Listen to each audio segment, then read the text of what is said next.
Hey everybody, it's Kenita Honesty, aka Your Honest Agent, and I'm back with another video. Now this video is going to be a little different as I'm going to be talking about my journey into becoming a realtor and everything that I had to do, all the steps I had to take. So feel free to continue to watch and check out my journey.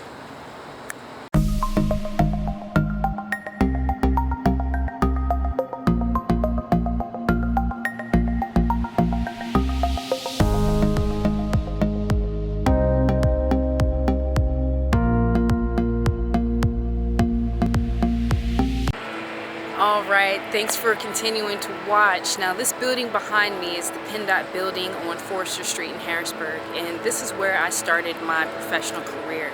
I actually went to college at Frostburg State, and I graduated with a degree in global system analysis. It was actually a focus in human geography. And working at PennDOT actually fit my degree. I worked here for 9.5 years. I learned so much. I will never take anything away from PennDOT. I met so many people, had so many amazing memories, and honestly, it was one of the best jobs I ever had. However, there does come a time when you've kind of outgrown your job, and that's where I was at. I was at a point in my career where I would drive to work and just sit in my car and just cry because I did not want to go in there. It was just the energies of people, and it just, I wasn't happy there anymore. But like I said, I learned so much. I learned how to use Microsoft Office. I learned how to do crystal reports. I learned about databases and building maps and applications like that. It was an amazing experience, and that experience has allowed me to become the realtor that I am today. I know how to use systems. I know how to use the computer, so it makes things really easy for me. However, there was one time that really stuck in my mind to where it just changed me. I had a coworker who applied for the same position that I applied for, and he actually got it. So I was sitting and talking to him, I was excited for him. Hey, what are your ideas? What initiatives are you going to bring to the position? What are you going to do? Blah, blah, blah.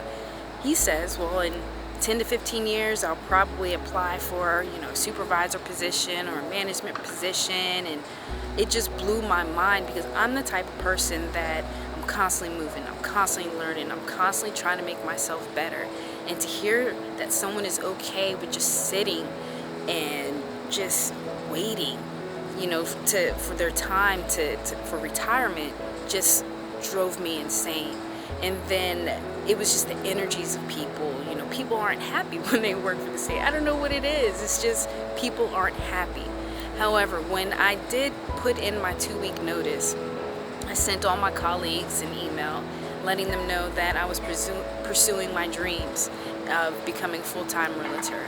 And I got so much follow-up and feedback with people telling me that they had wished they had did it when they were younger, or they had wished they had gotten their pilot license when they had the opportunity. And it was just like, to me, I had motivated people and kind of inspired people to, to want more and not to just settle.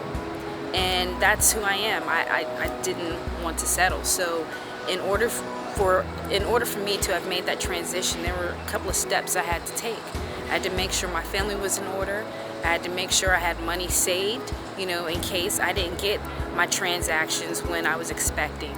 So my first word of advice for someone looking to become a full-time realtor is to actually save up at least 6 months worth of bills.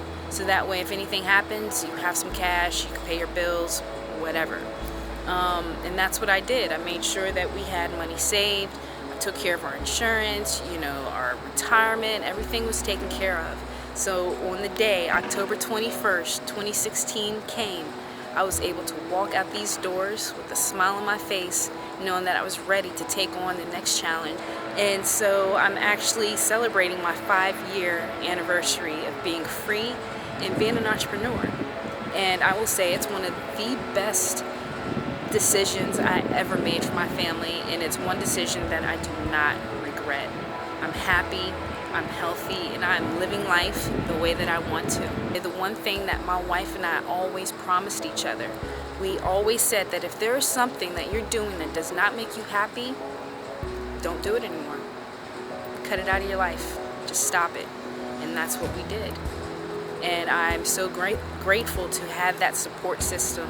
You know, my wife was behind me 100%, and that's another thing you have to have. You have to have the, support of your spouse or your significant other before you go off and decide to quit your job to become a realtor. And then, of course, being an entrepreneur, it doesn't end. You're working more, so you have to have your significant other's support.